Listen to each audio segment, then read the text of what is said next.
Aaron, if I bake the bread now, are you gonna have some? Yeah. Okay.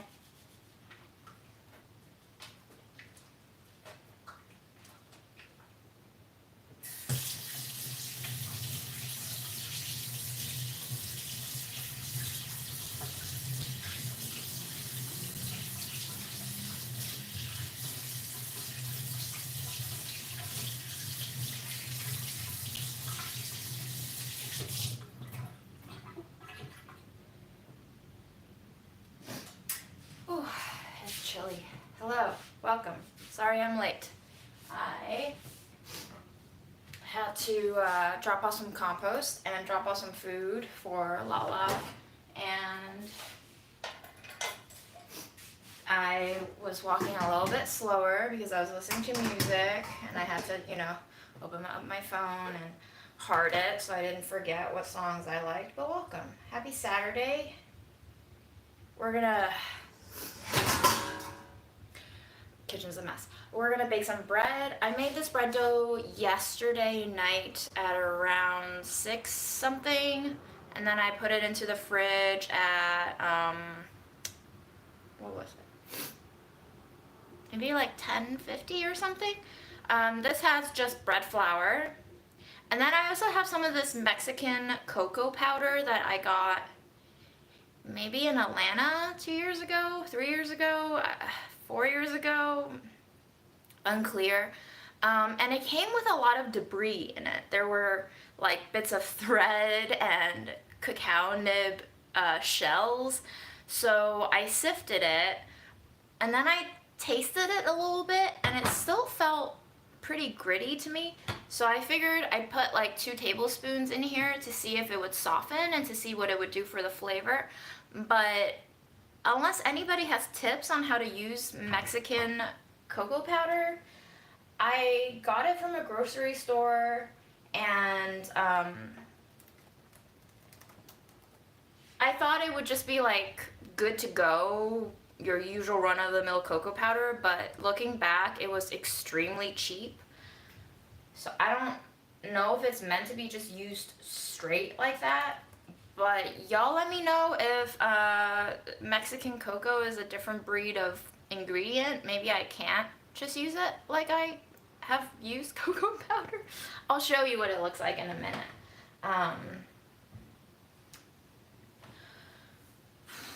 Wow. My kitchen's a mess. I'm a mess. We're good. We're all good. We are alive. I'm gonna start putting some of this shit away so that the kitchen can look a little bit less like a mess. Lessen the mess. I'm sorry, 41 degrees Celsius in Australia? The world is crazy. Nothing makes sense. Hello, Germany. Looking back on some of your comments. Hello, Eastern Tennessee. Hello, Houston, even though New Yorkers like to call our street Houston. Very strange. Nothing makes sense. Hello, Washington, Montreal. Fredo is in the bedroom. Cabbage rolls sound great. Canada, Germany, London. Wow. I woke up at around 8:20 a.m. Fred was like, meow, meow, feed me now. And I was like, okay. It is quite cold outside today. I just took off my mask. I have to wash it. It has all of my snot in it. For some reason, I don't know if this happens to anybody else, but when I have my mask on, my nose runs like crazy. I feel like there's just like no winter air sealing it in, drying my nose out. It's all protected with humidity from my own breath. And I just slobber like a Newfoundland puppy inside. And it gets really gross within 40 minutes of me wearing it. But,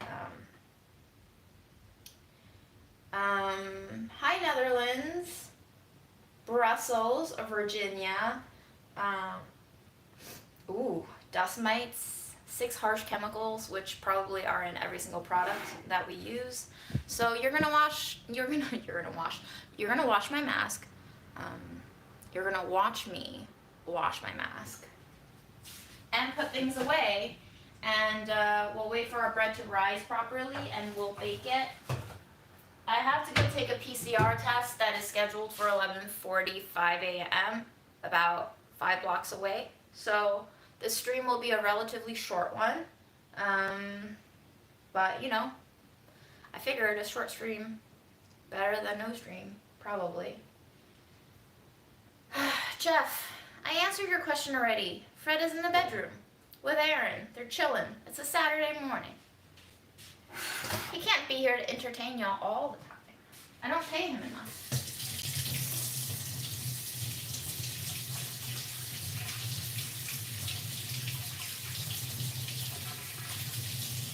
Yeah, so apparently cloth masks don't really do shit. I guess everybody could have seen that coming.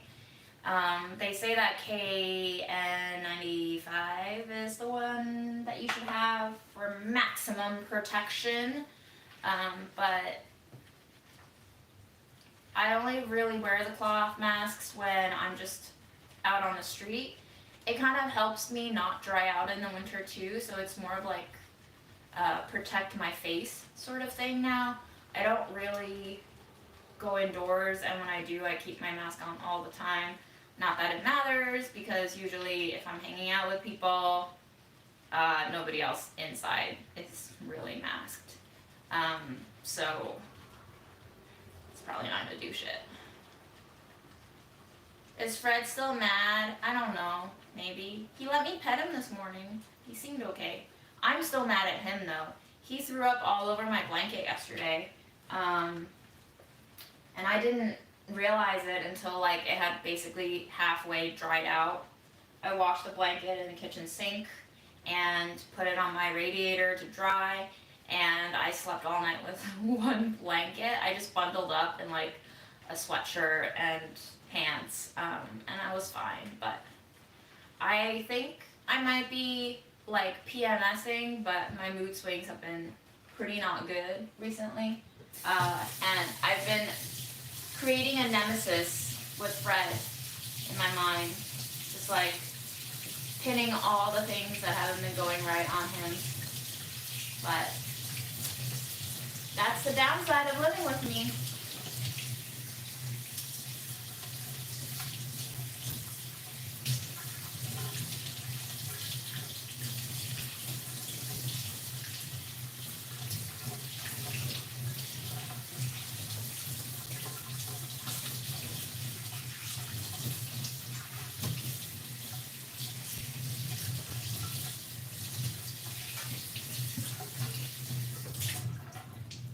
I also got a used cleaver from eBay that I thought we could cut some things up with and then maybe sharpen a part of it. It came pre-sharpened by the seller.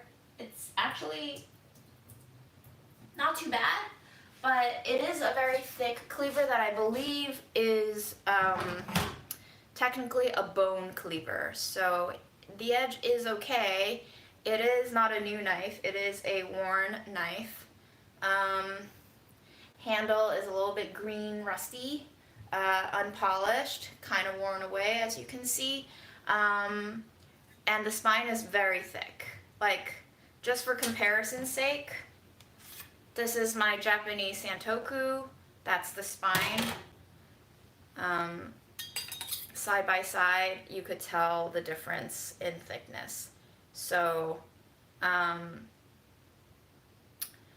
was thinking I could reserve the heel end of this as a bone cleave, like whack, and then chop some bones up with the later half, the latter half, the butt half of the blade, and then potentially we could try to sharpen, I mean it's gonna take for fucking ever, but we could potentially try to sharpen the front end of the blade a little bit thinner. I don't know if that's structurally sound, actually. That's probably a bad idea, as I don't know anything about sharpening knives. But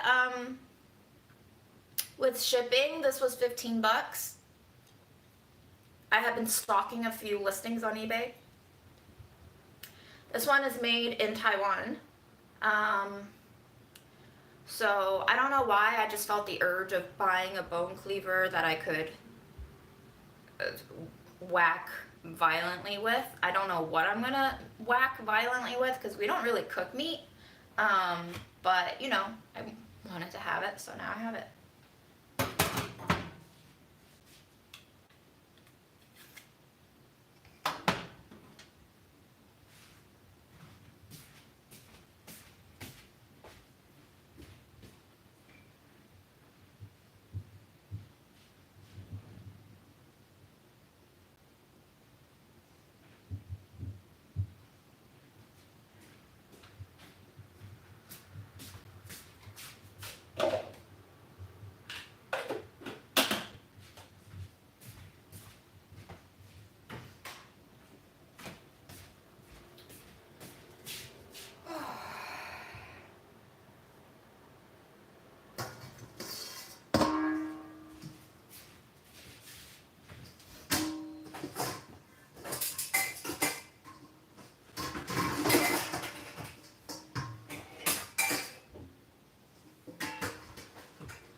I finished a bottle of barbecue sauce that my coworker Philip gave me once upon a time before the pandemic started.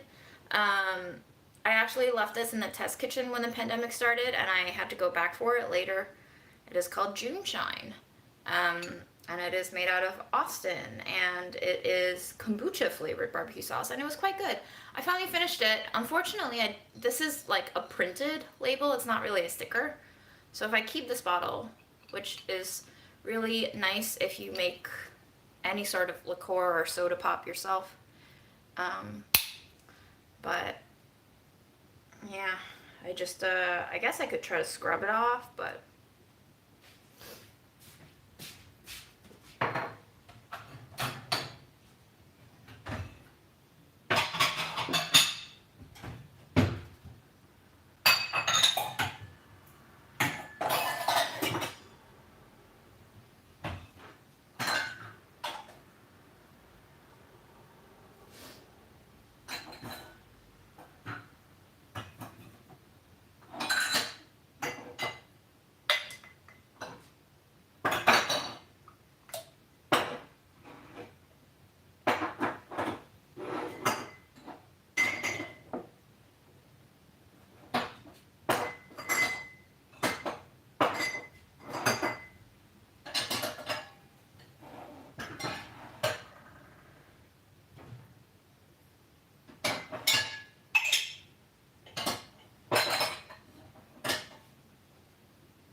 the top of the bread dough is drying out a little bit, so we're gonna spray it with some water so it can rehydrate.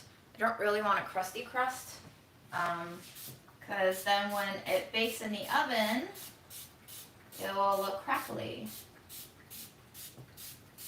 So let's just keep it nice and hydrated like we keep ourselves. What else am I doing? Oh yes, putting stuff away.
taken the love language quiz, and I never understood. Is your love language results the love language that you receive love in, or that you give love to others in? Because I feel like those can be different, right? Don't you think? I think acts of service is very high on my results, for sure.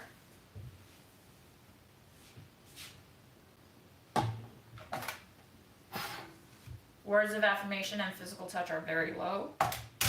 Quality time, I think, is in the top 2 as well. And what's the 5th one? I can't remember what the 5th one is.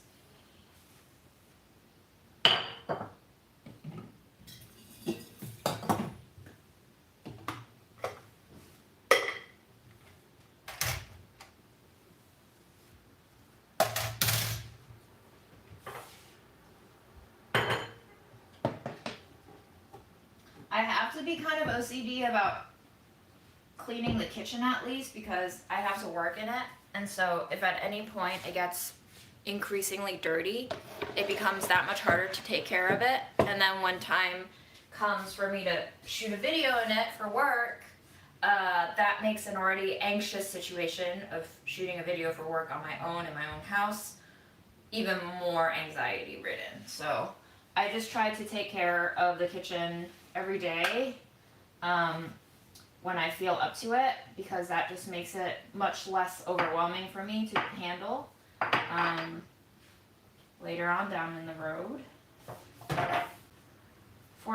Unfortunately, or fortunately, I can't really escape my own mess when I'm working from home, because it gets basically immortalized forever on video. And, you know, people who are editing the video will be like, why is your kitchen so messy?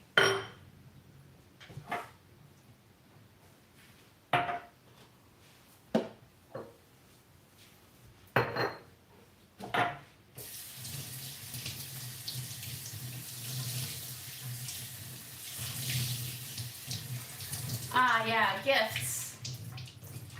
I don't think gifts is very high either.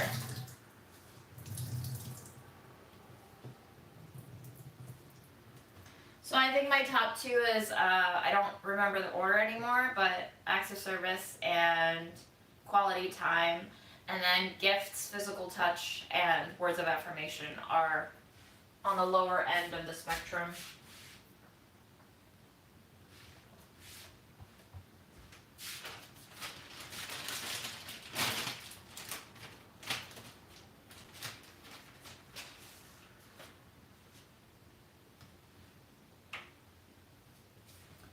Okay, it looks a lot more neat now. Bread dough is rising. I think we're gonna probably start heating the oven in 15 minutes. In the meantime, let's soak our stone.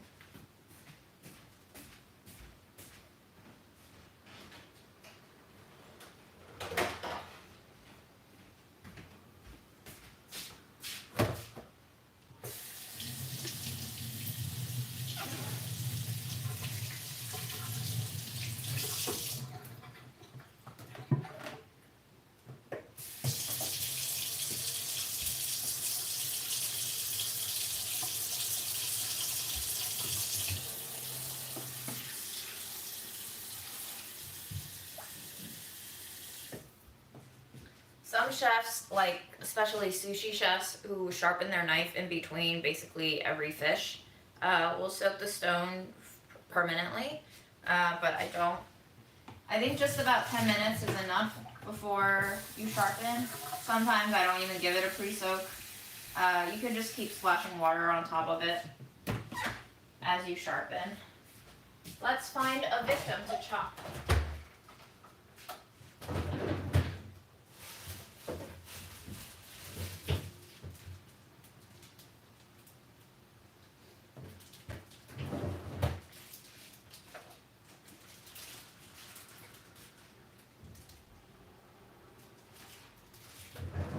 Do you want any rice for breakfast, or are you just gonna wait on the bread?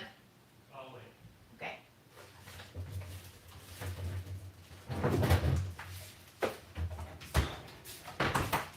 I bought this container of kiwis like 3 weeks ago. I don't know why I never, let's just cut them open today. Put them in a container.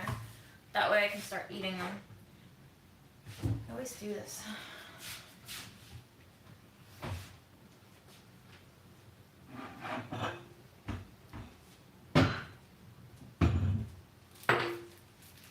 Does anybody ever cook anything with kiwis, or do you just eat them straight?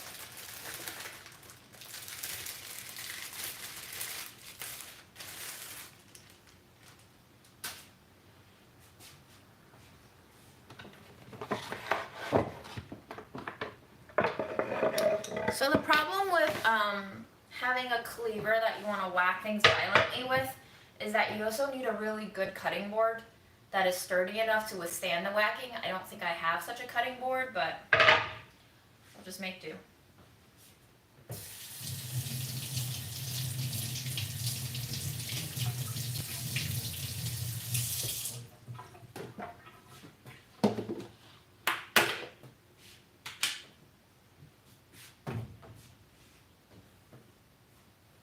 I never thought to marinate meats in kiwi juice. Interesting proposition. I have marinated meats before with pineapple juice, but never kiwi. Baking bread with 100% whole wheat is very difficult. I actually have a whole wheat bread recipe. It is a very different kind of recipe than the rye bread, but I'm glad you liked your results.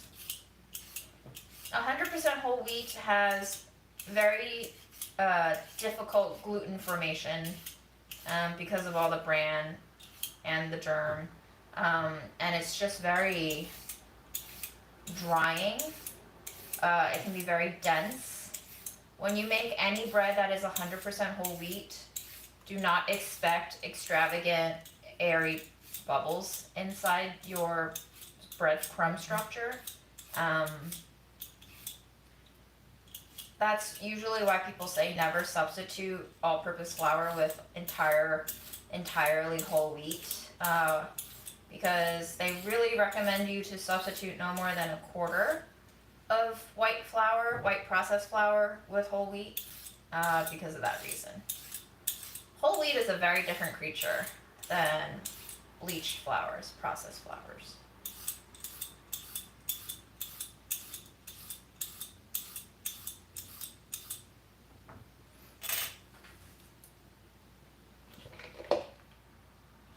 Hi, Wisconsin. Kiwi and mandarin crumble. I have never heard of that. Interesting. Even if whole wheat flour has higher protein, which it should, honestly, because it's much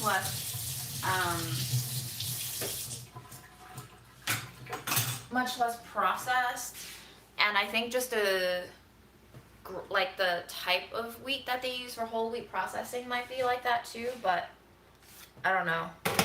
Protein doesn't translate to gluten formation because a lot of other things like the bran and the germ stand in the way of gluten formation. I don't really know much about flour to say much more than that. So this is my santoku.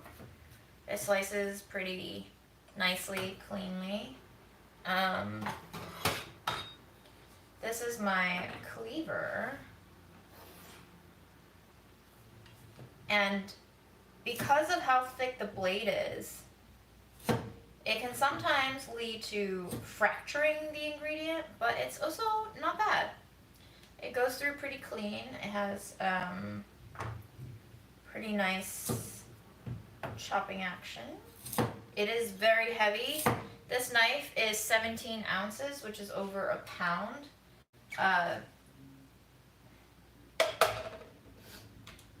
480 grams for those of you who do grams, compared to my santoku, which is 135 grams. So it's about 3 times as heavy as my santoku. It's got a lot more steel in it. I have no idea the composition of it. It could be stainless, but it might be more carbon heavy than stainless steel, but I'm not sure.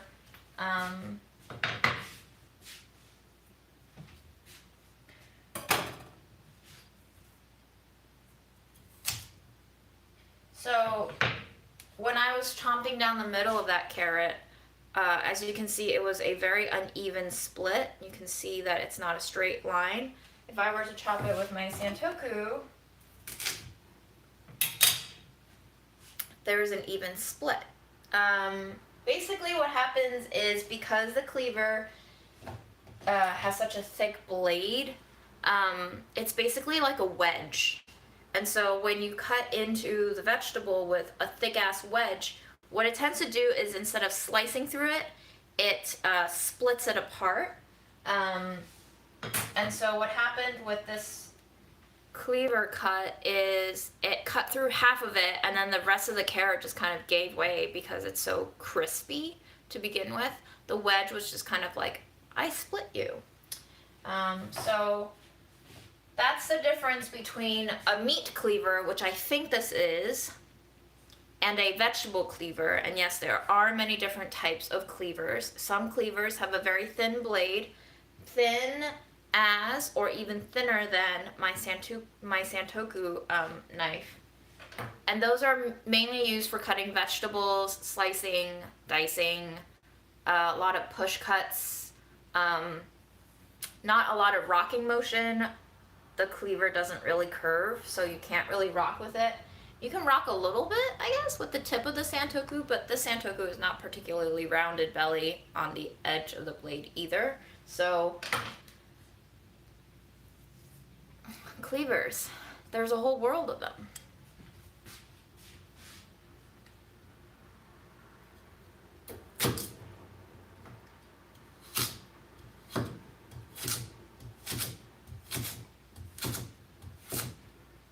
So it's like, it will get the job done, but if you're in culinary school, your chef will be like, what is this chicken scratch? You need to work on your knife skills, because as you can see, it is very hard to control the cut.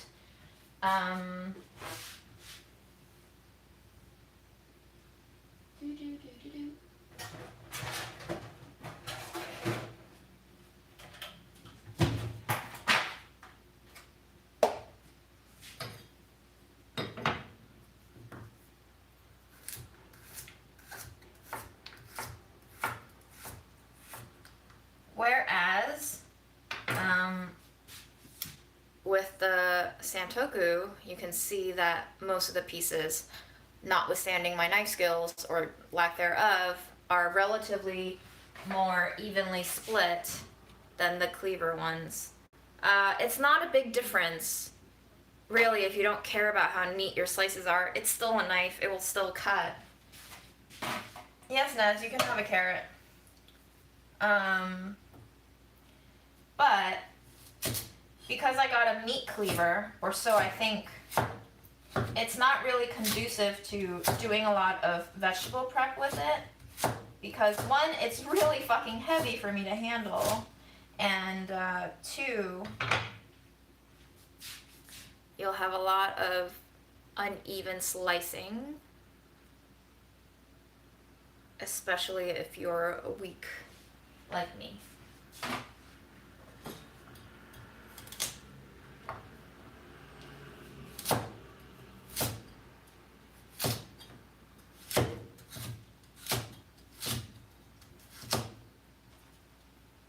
So I would say if I'm doing carrot cuts, I would definitely prefer to use my Santoku. It gives me much more control, it slices through it cleanly, it is much lighter to handle, and just a lot more uniform cuts. But okay, we'll keep these carrots on the side for testing with later. And now, let me wash a few of these kiwis.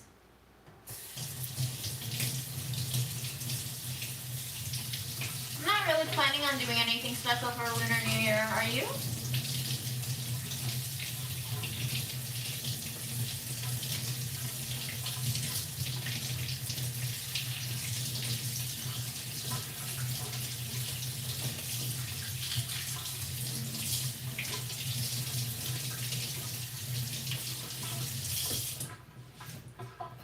Yes, it definitely sounds very different when you hear the slicing sound. The Santoku, because it cuts through so cleanly, barely makes a sound compared to the cleaver, which is chomp chomp, slice slice, crunch crunch. So, for sure, big difference. Which is why I think I would not choose a bone or a meat cleaver for a chef's knife, because a chef's knife is the knife that you go to for all purposes. And this one is just not like I can use this every day, unless I really want to have a much more defined left bicep, in which case, sure, why not? Kiwis, shall we slice?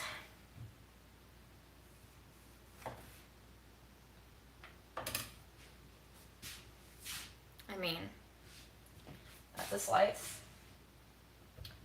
And let's try the cleaver. That's also a slice. So not a lot of difference with softer stuff. As long as you have a sharp edge on the knife blade, it should slice. What I do with my kiwis is I slice them halfway and then I scoop with a spoon to basically shell out the meat. Do we have any food or kitchen restaurant people in the chat who have an opinion on Coons spoons? Because I would love to talk to you about your thoughts on the Coons spoons.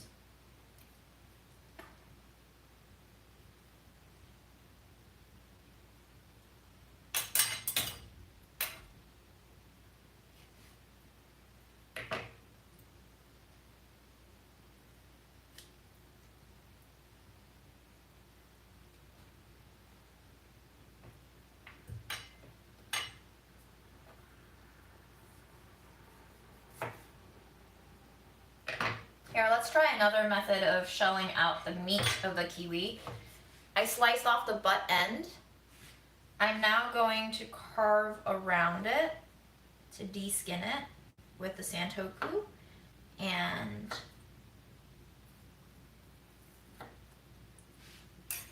I didn't actually smell my board, so I don't know if all my kiwis smell like garlic and onions now, but too late. So this is basically what you do when you are supreming citruses, is just following the curve of the fruit down to remove the pith, or in this case, the skin of the kiwi.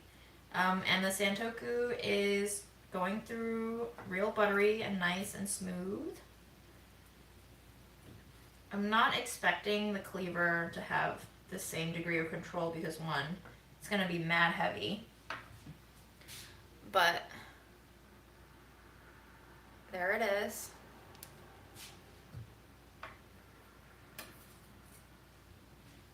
And here's the peel.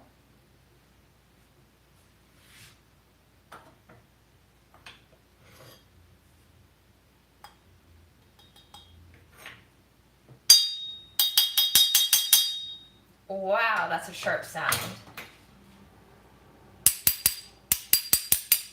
Hello, laundromat people.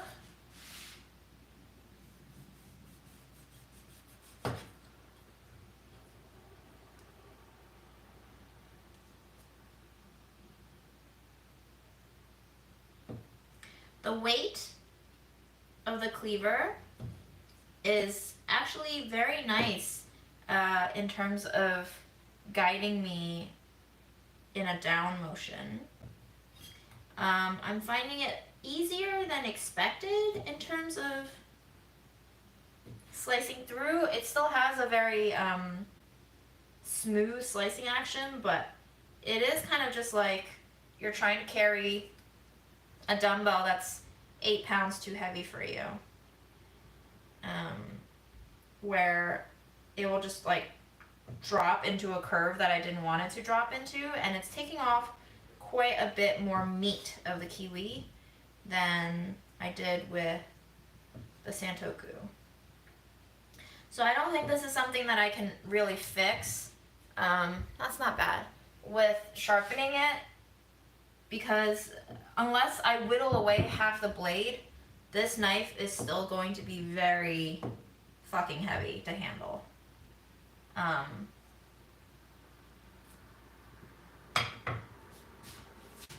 So not bad.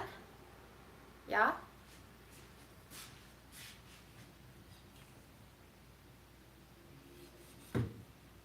To those of you who eat kiwi skins, I tried it once. I don't know how you handle that shit. It is so hairy. It feels weird going down my throat, and then I get very itchy inside. I could just be allergic to it, or just, you know, it's furry. Y'all gonna eat that fur?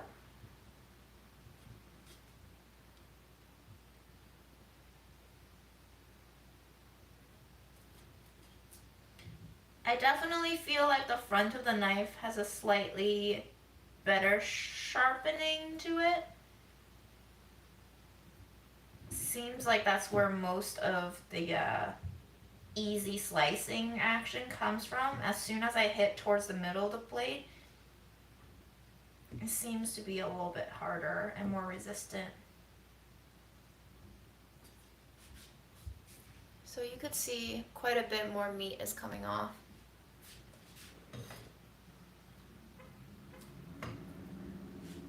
But you know, all in all, not bad. I left a few pieces of skin on there by accident.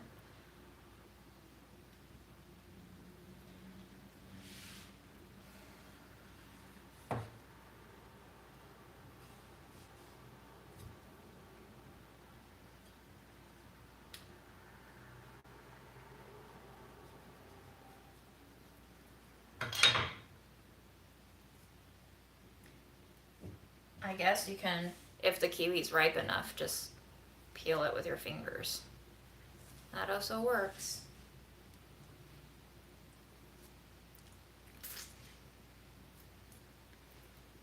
I think they're... If it's so important to clip cats' nails, how do cats like out in the street or in the wild get by? They sharpen it by clawing on trees. So why doesn't Fred do that? He does on the scratching posts. So why do you need to clip his nails? Because he scratches us and I bleed. Okay. Like yesterday when I cursed for 5 minutes. People say it's so important for like the health of the cat or something. Yes, it's because a house cat doesn't have as many opportunities to actually hunt and whittle down their nails because they don't really need to use their claws as much. And so what happens when their nails grow too long because of underuse is the tip of their nails start growing and curling back into their paw pads. Have you ever seen like the world record holder for longest human nails? Like they curl after a certain point. Feral cats just naturally grind down their nails. Probably, or they deal with ingrown nail beds. Okay.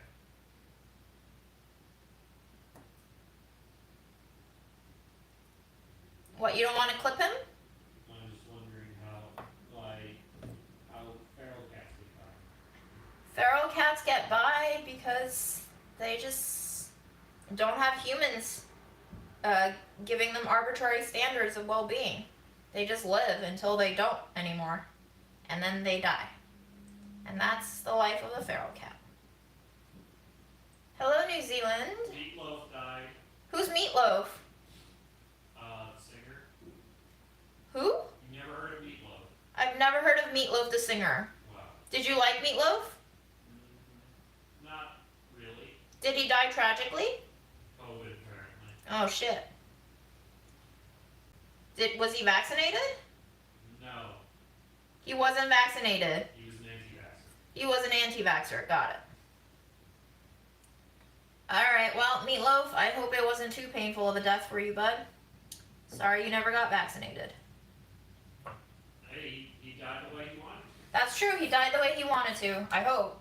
I mean, you were telling me of doctors on a podcast saying that people who were dying because of COVID in hospitals were waking up in between their drugs saying, please give me the vax. A little too late, right? Well, hopefully he stopped his drinking.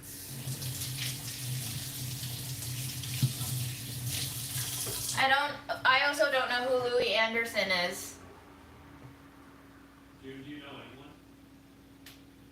I don't know anyone. I'm sorry, guys. I'm severely deficient in American culture knowledge. My bad, okay? My bad.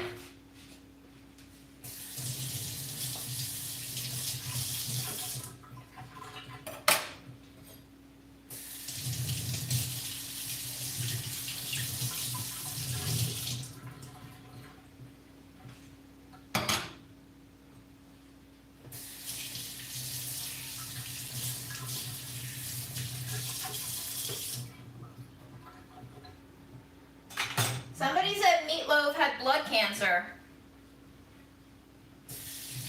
Are you giving me fake news, Aaron? I swear he died. Well, however he died, rest in peace. I hope the next life, if there is one, is maybe a little bit better than this one. I don't know. I don't know anymore.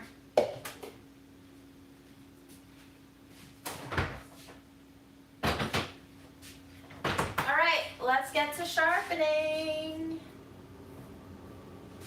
I also feel like we should preheat. Loven.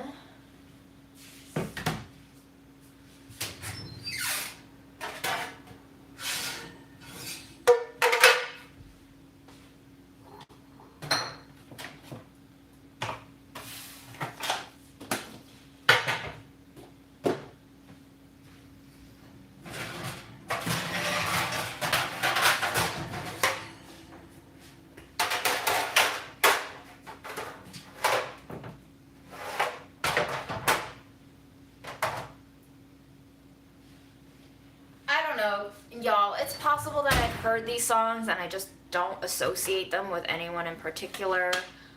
Again, not my forte. Okay, we're gonna preheat the oven to 450 now.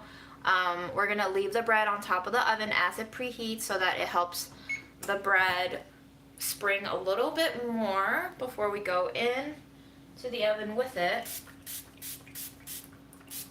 Just spraying on a little more water to keep it hydrated. And let's sharpen.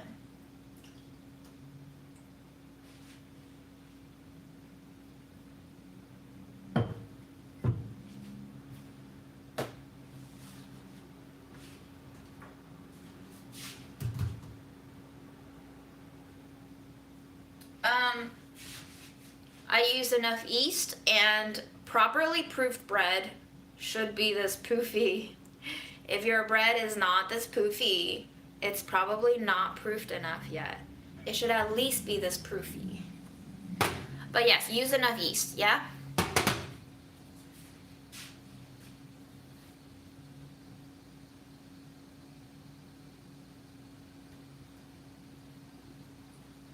Okay, Debbie says Meatloaf died of COVID.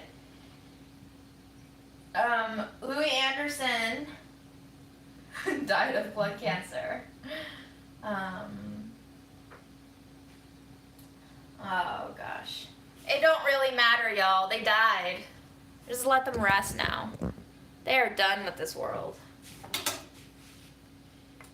I'm gonna give my Santoku a couple of passes. It doesn't really need to be sharpened, but since I have the stone out, I might as well.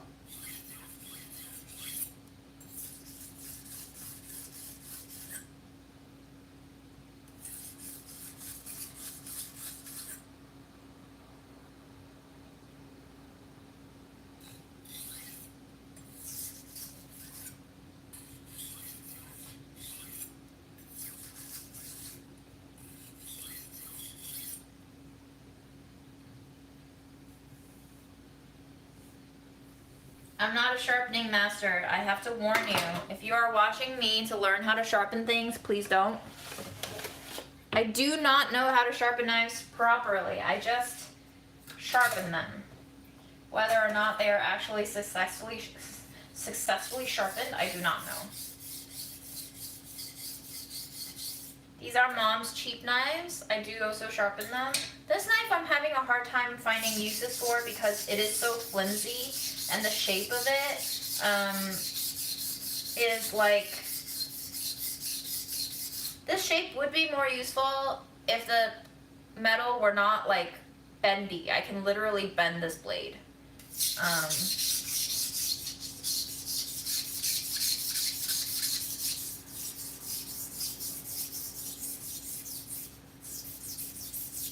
It's also much harder to sharpen a knife that bends because you can't put too much pressure on it, or else you will literally sharpen the knife blade as it's bending, which will not give you a straight line on the edge.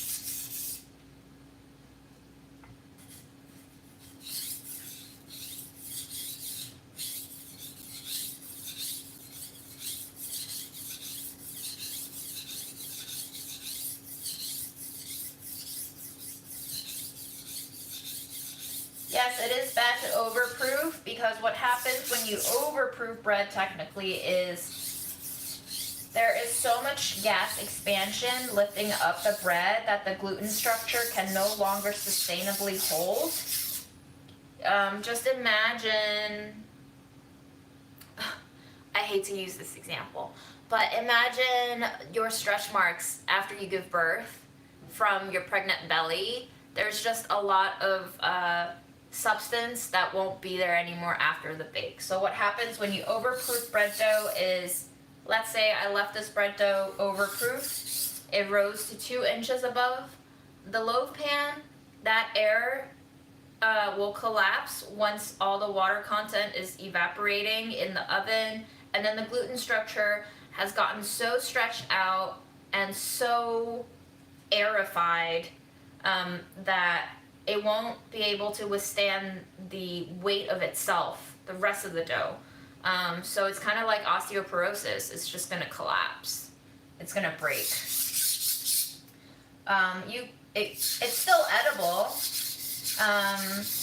Another thing about overproofing is your dough might taste a little bit more fermented. It might have a little bit of a sour bitterness to it. That's all. I have overproofed bread before. It is very sad. They just basically shrink. They either collapse or they shrink before they set in the bake, and they get very dense.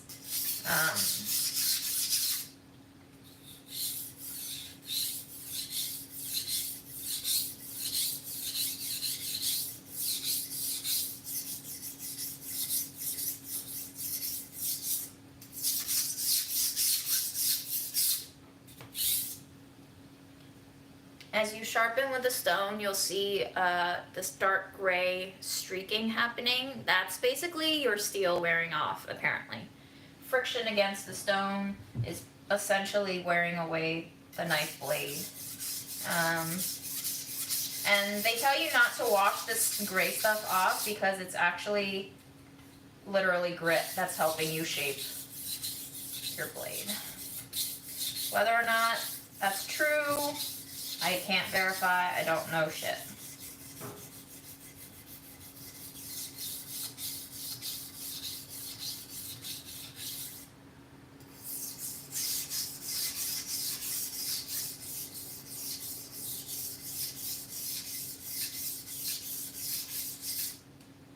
Don't worry guys, I'll let you know when I leave Delish, okay?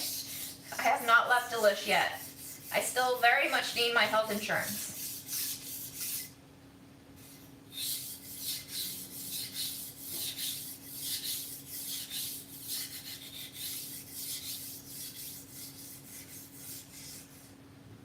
Oh my god, Mom's blade is not even straight. How am I supposed to sharp?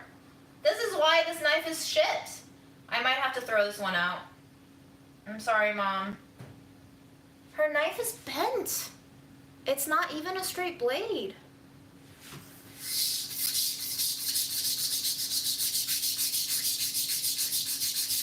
Wow.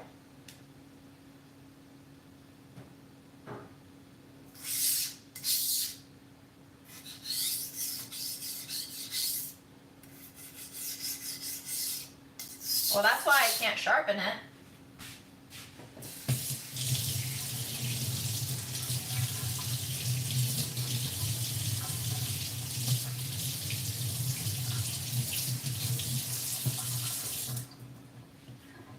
love to move to somewhere that has universal health care. I'm trying to get someone German to marry me. Anyone who has German citizenship want to marry me? Or adopt me or something? I don't know why I keep wanting to move to Germany in my head. This knife is a dud, Mom. I don't even know what you were... Look at that. It is tilting. Do you see? I can't even bend it straight. I feel like this blade is just gonna snap. I don't know how long Mom was using this knife. Quite a long time, because you can see that age and grime in that. Ugh.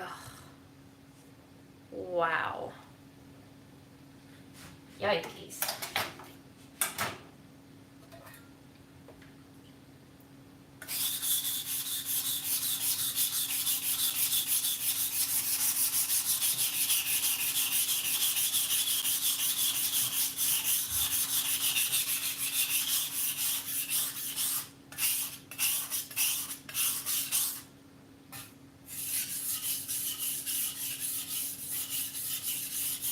This knife of Mom's is also very cheap quality. I can also bend the blade, but because it's much more height, it has more height. This is shaped like an akiri, I think. It's much more functional. I've actually used it in some cooking videos. But the other one is very much a dud.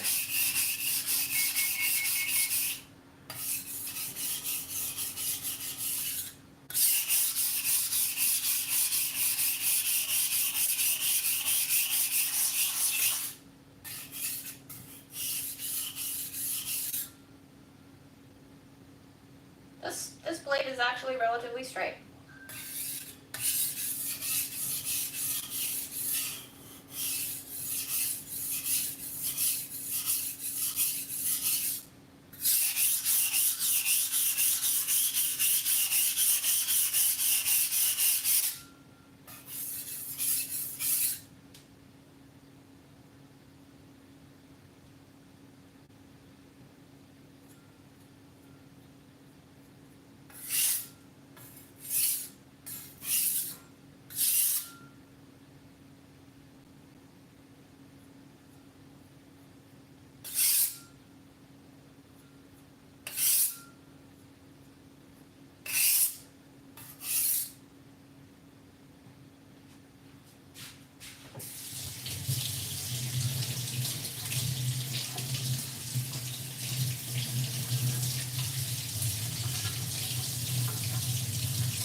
I haven't used these knives a lot. I sharpened them just not too long ago, so we don't really need to go haywire on sharpening them.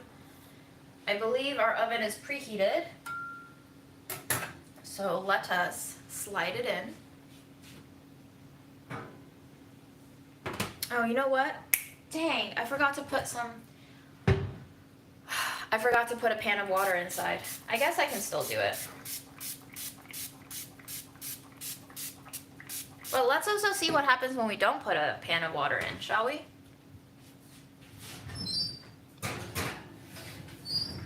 Okay, we're gonna set the timer for 20 minutes.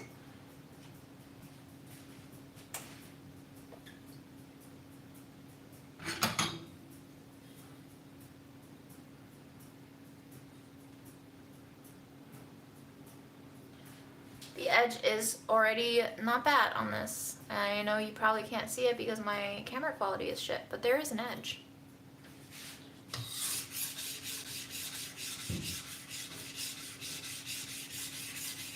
This knife is so thick that you can immediately hear the difference. It's like grinding a stone with another stone. The other ones, you could hear the blade. With this one, it just sounds duller.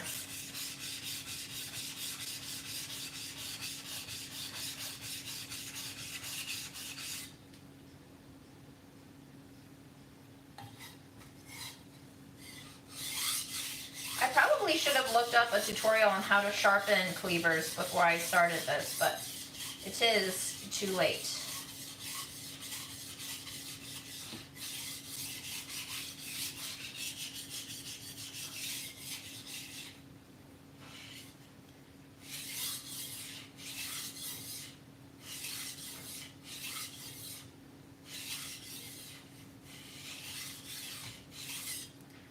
thing that I really like about this knife, just aesthetically speaking, is I don't know if this was made probably for ambidextrous use, but all of the imprinted stuff is on the left side of the blade, which means as a lefty, when I'm chopping it, it actually faces out. A lot of the times, like with my Santoku, when I use it, it was probably weighted for a righty, so I'm holding it in my left hand and you don't see the kanji because the kanji is stamped on this side, which is meant for a right-handed person.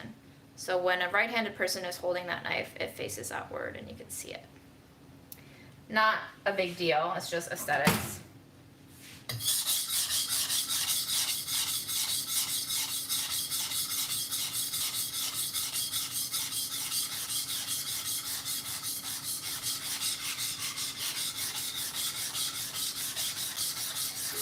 I think racism exists everywhere, right, Greengrass? We always hate foreigners.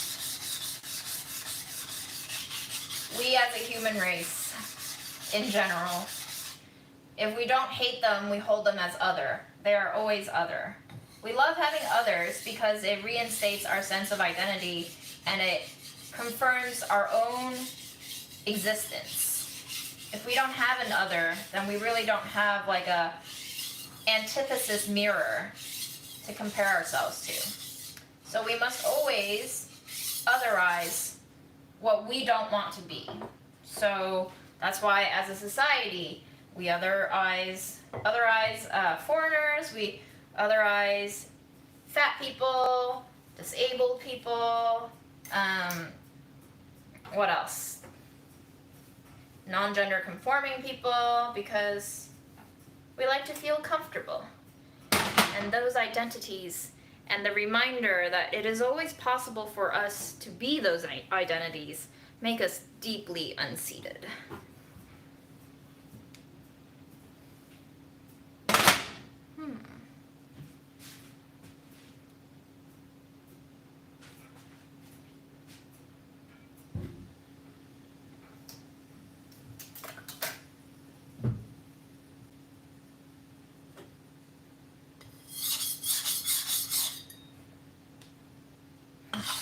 I wish I were a witch. That would be really cool.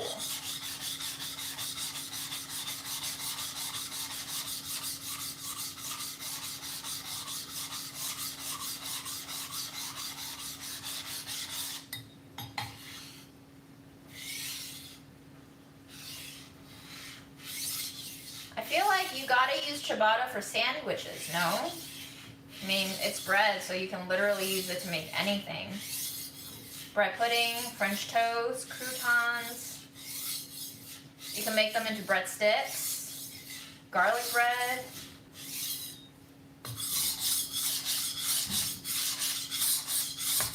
Make them into that bread salad. What is that bread salad called? Is it like panzanella or something like that? Can't remember.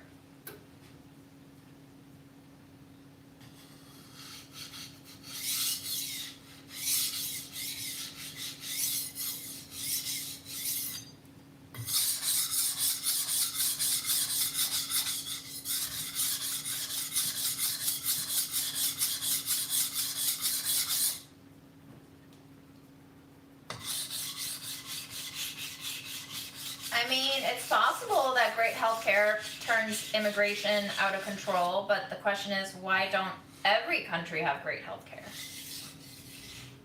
At what point do we treat a good thing like great healthcare like it's a bad thing because it invites other people in?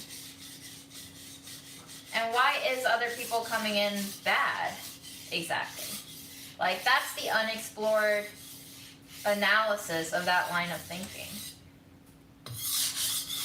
At the end of the day, if you're not welcoming people from coming into what you perceive to be your country, even though you don't fucking own anything, that's just still racism. And that's just still otherism. If it's not race, it's something else. We will always otherize. That's just what we do. We'll otherize poor people, homeless people. We'll blame them for being drug addicts or lazy assholes or whatnot, but like, you don't know them. You just want to create these narratives so that you feel better about not being them.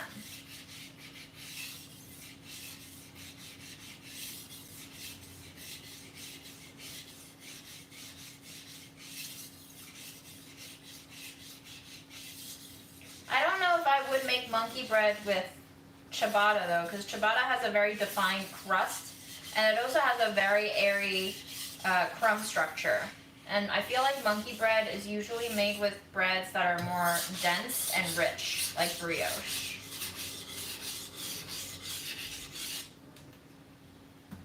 Oh, I can't deal with this line of comment, so I won't.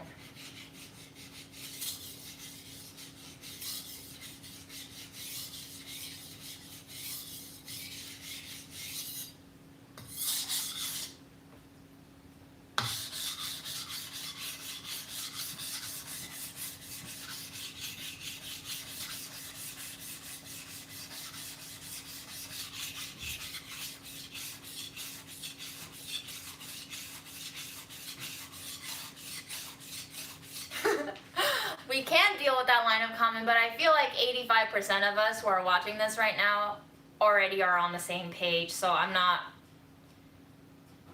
already have a stomach ache. I don't need a bigger one. Self-care, y'all. Self-care is not engaging in arguments that you know you can't win.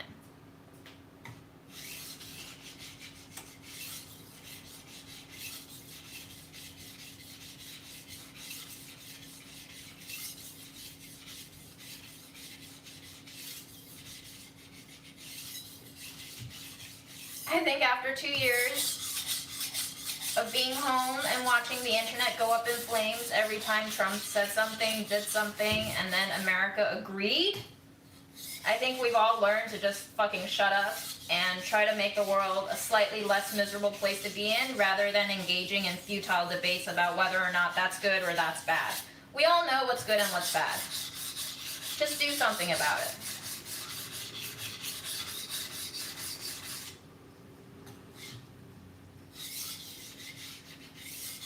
If it makes you feel bad, there's definitely something wrong there. So the question is, localize the pain, diagnose the problem, and see how you can make your own existence a little less insufferable. Right? That's the goal of life. Hopefully, you're the kind of person who can truly diagnose yourself without any delusion, without any excuses, and you will reach the conclusion that what brings you happiness is also what will bring other people happiness. And so to truly work towards your own happiness, in the truest sense of the word, not what society tells you is happiness and success, is to make the world a better place.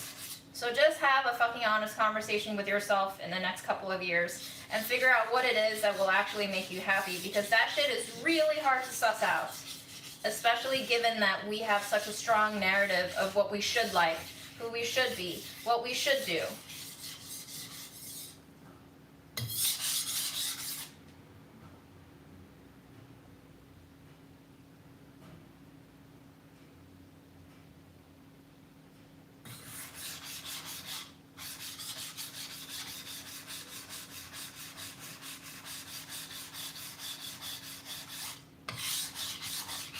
That's not true necessarily, because America can be as bad as we say it is while still having immigrants come in, because one, there are worse places out there in the world. That's not to say that we're the best, it's just to say that we are better than the worst places in the world. And two, it's because America likes to paint itself with this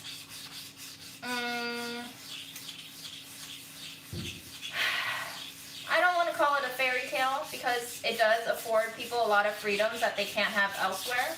Freedom of speech is a big one. Freedom of expression was something that my mom very, very much valued and treasured, and it is very valid. But there is a lot that is wrong with America that we should not be afraid to vocalize, because that's why we have freedom of speech, is to vocalize it, right? We should be building towards fixing our remaining weaknesses and ugliness, because there is a lot of ugliness in America. I'm not saying that we should aim to have a utopia. There is by no means possibility of achieving utopia. There's always a cost-benefit analysis. But I'm just saying, just because we have people flooding in doesn't mean that it's a great place. You can ask the people who flooded in, who are currently being held in detention centers.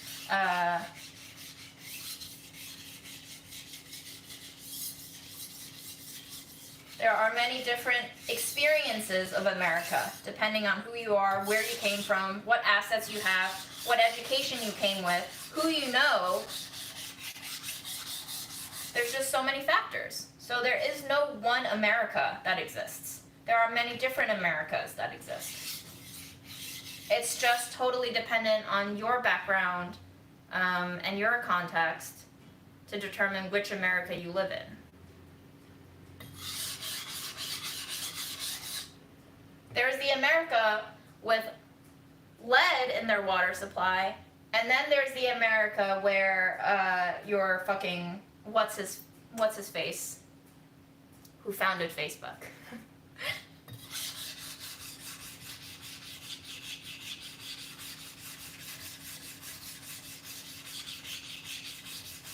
There's the America where you work 3 jobs and you get paid less than minimum wage with no guaranteed health care. And then there's the America where you can afford the peace of mind of walking around without a mask inside buildings, restaurants, into parties, because you have been brought up with a sense of not only entitlement, but resources. That you have this idea that you are never going to be vulnerable enough to fall ill. That's a different America than the one that I live in.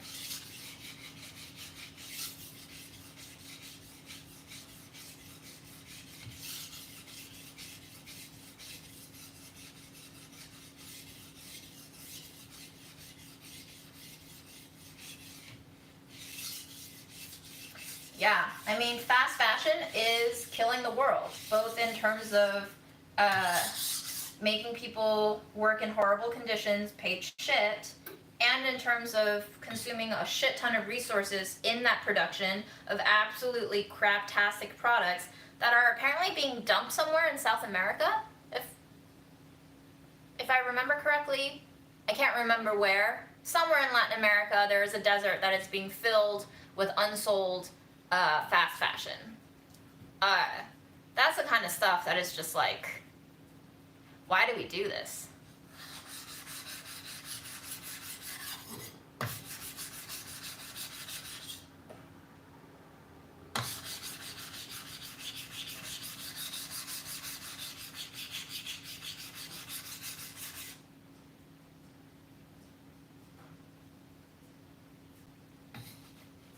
I'm not actually sure if I'm making this blade any sharper, to be honest with y'all. It's gonna take a long ass time. It might take like 4 hours to even get 10% to where I want the blade to be. So we're not gonna finish this today. But I thought it would be fun to show you guys my new knife.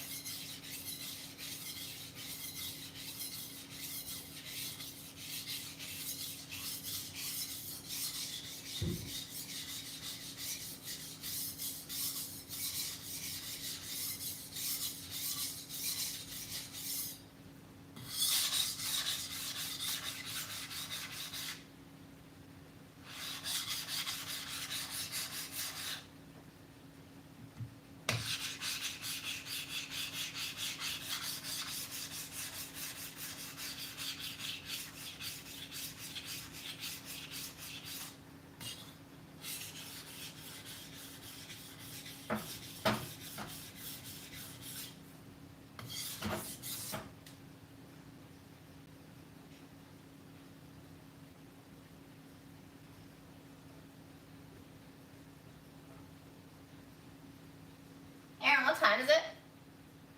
It's 11:17. Okay.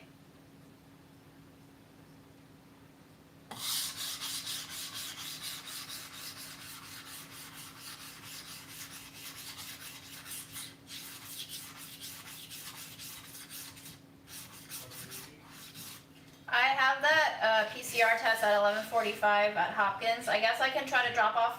Do you know if UPS drop off is open on Saturdays? I'll check. Thanks.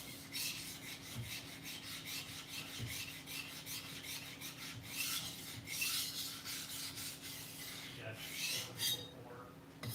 Great. So I'll go drop off the packages, get tested, and then I'll probably start heading towards Manhattan.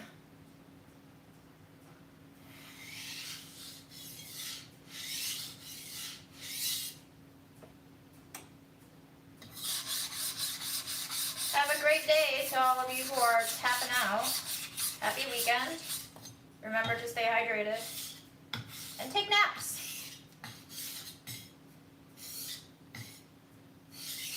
Wow, this is a thick ass blade, y'all. Now I just need to buy stuff to chop it with.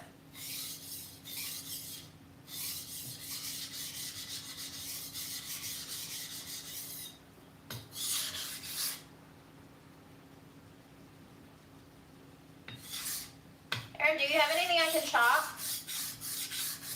Do you have anything I can chop?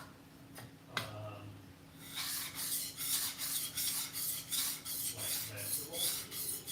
You can slice the apple if Do you want an apple now? you want. Yeah. Okay.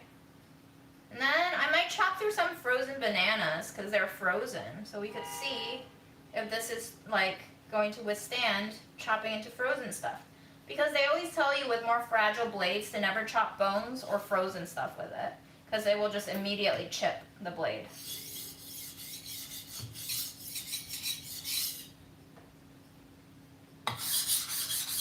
Yes, my bread will be pulled out of the oven before I leave. We're going to decrease the baking temperature to 425.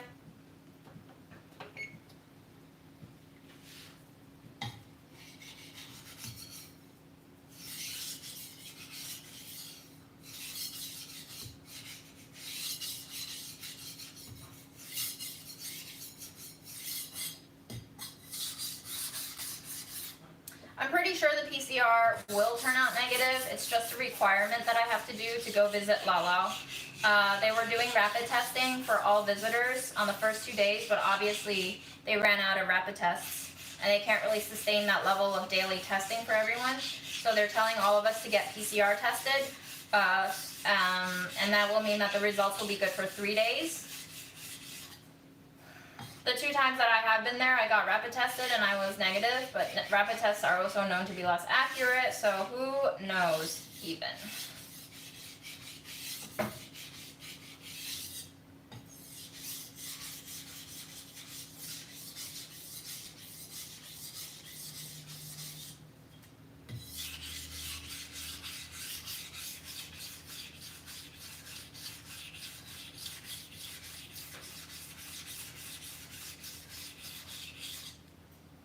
My favorite food.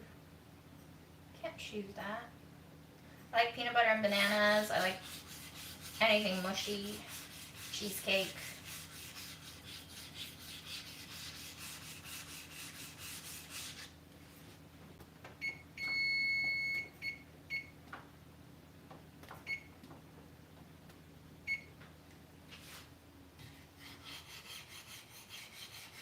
PCR tests should come back within 24 hours, but yes, because of the volume some sites are dealing with, they have been taking longer and longer to come back with results, at which point, what even is the point of getting tested? So much could have happened between when you got tested and when you got the results.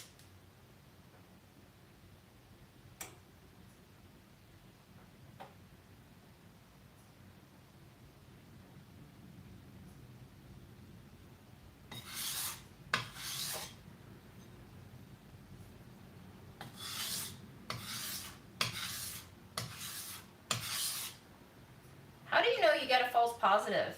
I guess you get tested again. But then which one is false?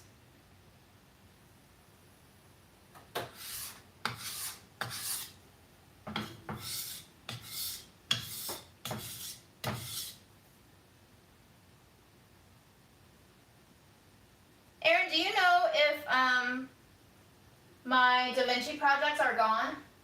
They're all fine, everything's fine. Oh, cool. You're back to normal. Amazing.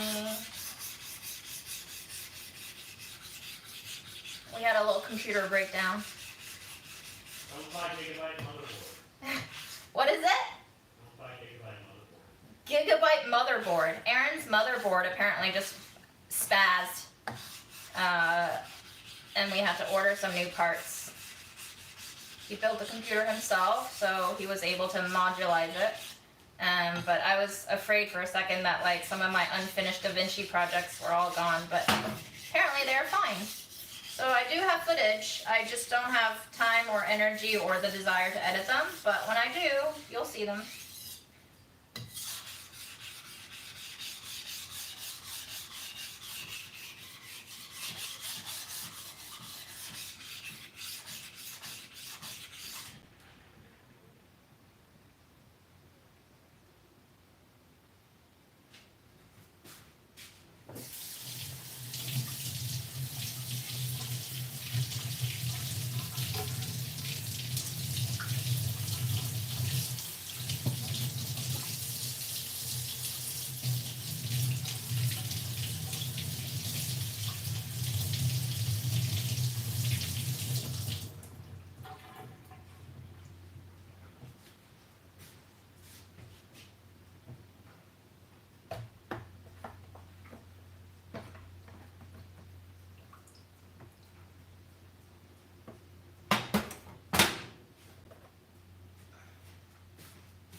Do I have my life together? I don't know if I do.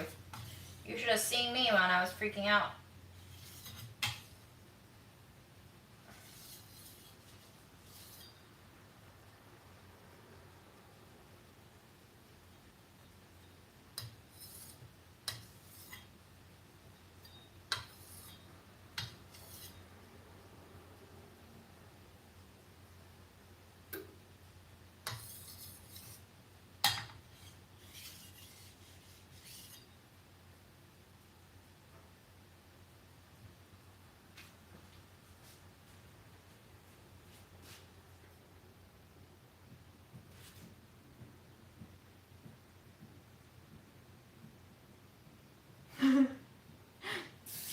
I don't think dogs would be as classist as we are. That would make me really sad if dogs were.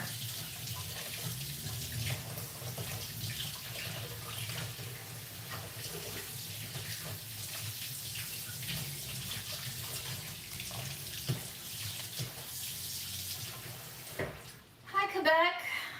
Stay warm. I don't think I did much, but you do see more shiny bits on the blade edge, which is probably where I concentrated most of my sharpening, which means you can now see just how unevenly I sharpen my knives, which is just another disclaimer for why you should not copy the way I sharpen knives.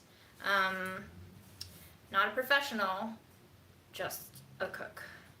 You can see where it's shinier. That means I gave it more abrasion.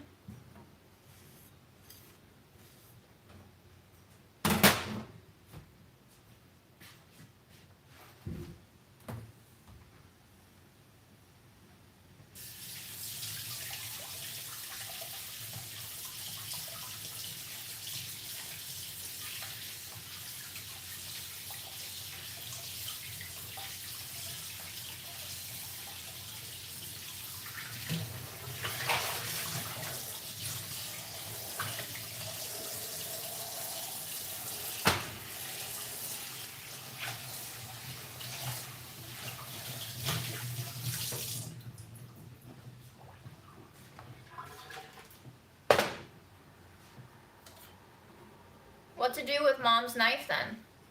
Should I just reserve it for opening boxes? It's definitely pretty useless as far as using it to cook with.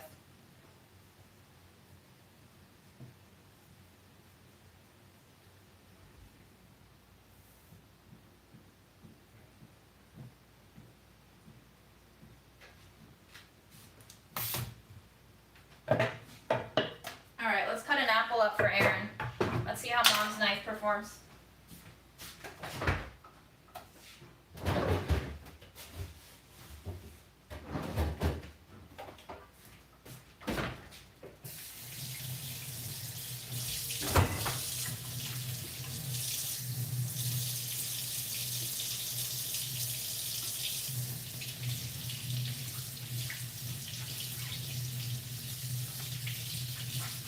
I don't think I would want to donate this knife to Goodwill. Like, literally, who would cook with it?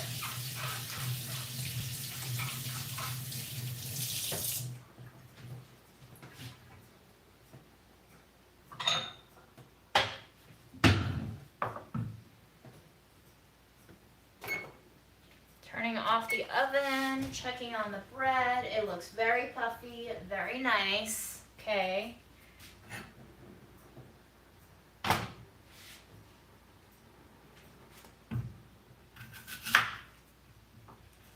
I mean, it's nice and sharp. It's just not good for much, really.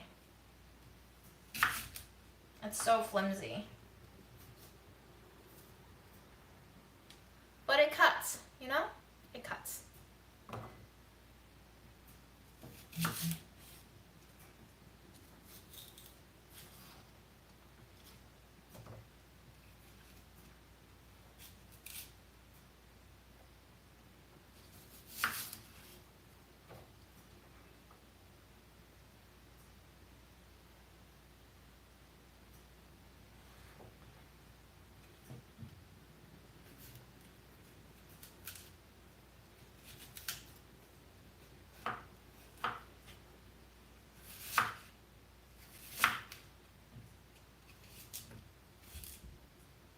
Alright, sir. Do you want me to deliver your apple? Sure, thank Do you want peanut butter? you. No. Do you not like peanut butter anymore? Actually, I don't need it. I'll come get it. What? I'll come get it.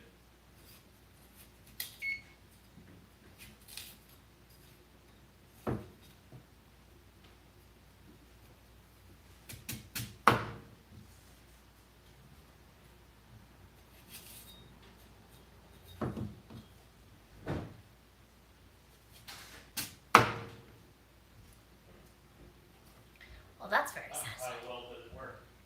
The cleaver? Yeah. It's fine. It's a knife. How did you sharpen it? How did I sharpen it? With whetstone? Yeah. How else would I sharpen a knife? There are other knife sharpeners. Like, little angled things you insert the knife into. Angled things, you say? Yeah, like Western style sharpener. No, thank you.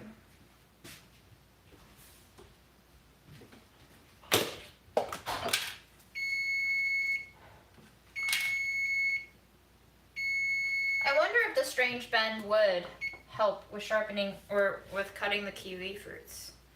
It's a very interesting idea.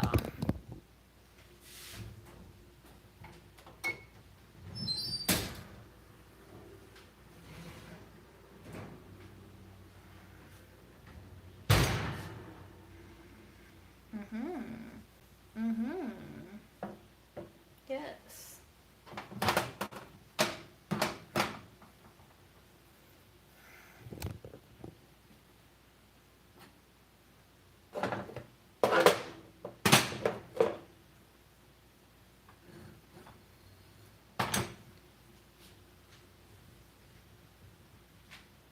I don't nest my jars, I stack them though.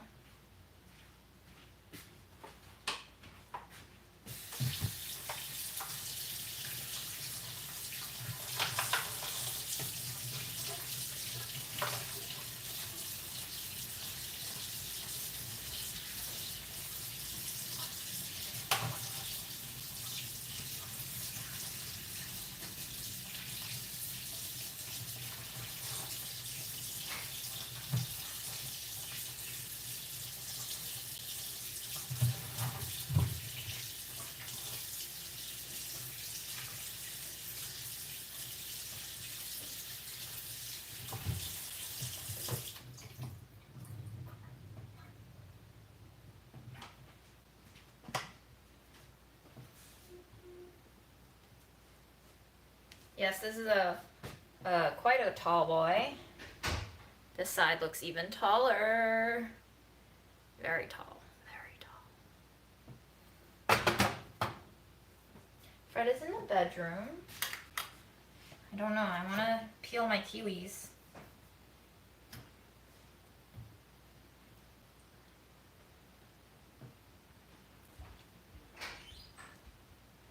Bread affects triglycerides too? Damn.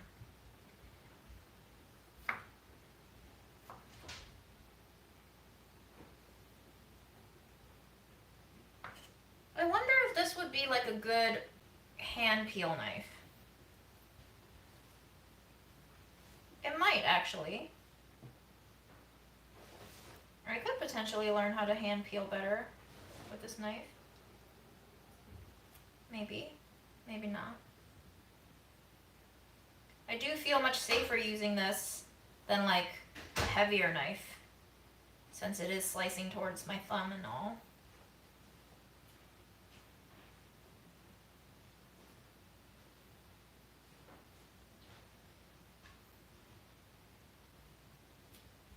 Triglyceride levels have to do with like your blood cholesterol, I think. You want them as low as possible, the same way you want your LDL as low as possible. You want your HDL cholesterol to be high. Did you know triglyceride means 3 glyceride? Yes, the 3 fatties. Mm-hmm. There's your fun fact of the day. You take that one with you.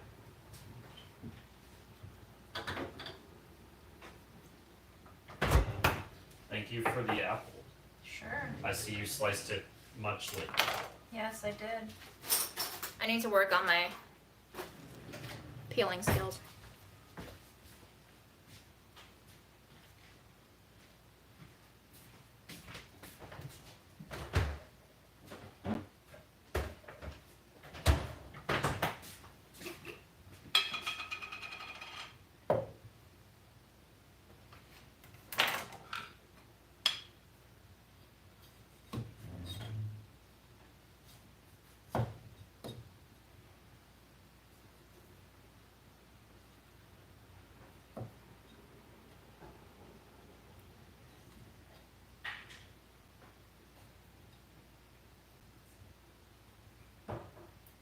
Can't tell if there's much of a difference post sharpening.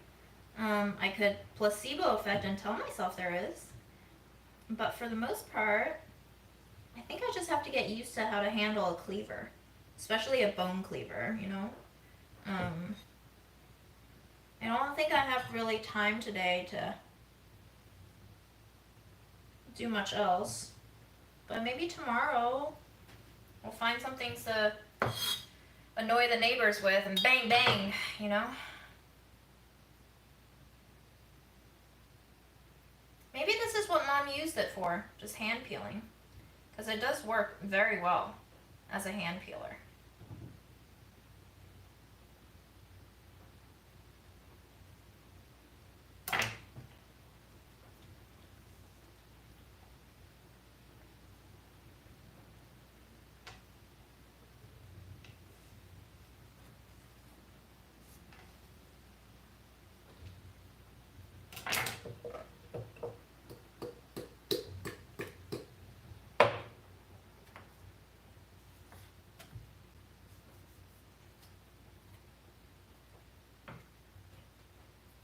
What's everyone gonna do this weekend? Anything exciting? Anything fun?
just chop some carrots and then I'm gonna go because I got to go to my test.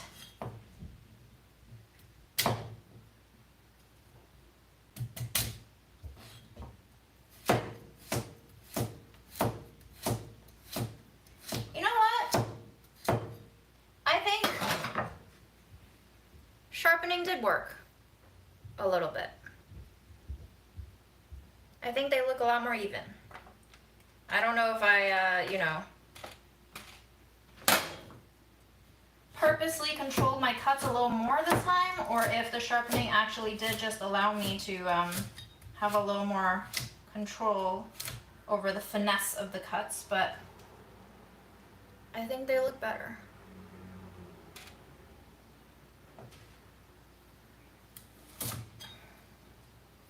I think the pandemic has already ended in people's minds, and that's really what controls how we function as a species. It's not whether or not there's a disease going around, it's do we care about it enough? I think individuals as a whole have gotten tired of dealing with it. We have a sense of safety now because there are more readily available vaccines in a lot of countries, not all, but a lot. And also businesses are like, y'all can't just stop working like this. We gotta get back on track because we gotta churn that stupid thing called money that we all love so much. So due to various factors, I feel like the pandemic is already not really on our minds as much. I'm not saying that's a good thing or a bad thing. I'm just saying I think that's what's happening. I think it's up to us as individuals to decide if that's a good thing or a bad thing, and it will have to depend on the majority, either in terms of number or in terms of concentration of power, to determine whether or not we will operate as if there is still a pandemic, or if we just think that whoever gets sick and dies is expendable enough for us to ignore it. That's the way it's always been, but I think it's become more socially acceptable now to ignore them. Is that also how you feel?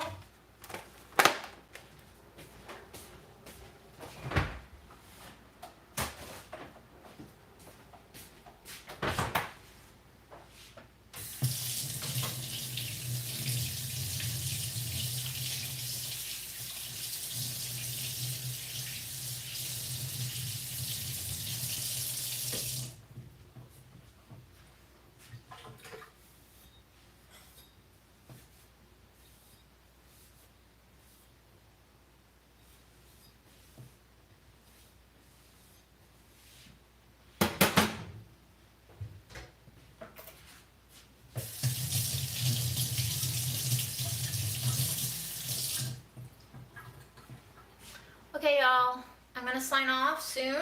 I hope you enjoyed meeting my new knife, and take care of yourselves, okay? Try not to die of COVID.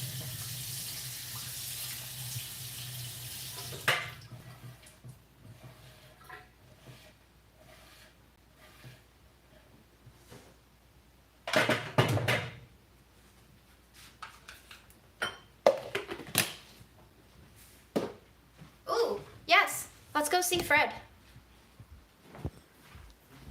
You deserve some Fred.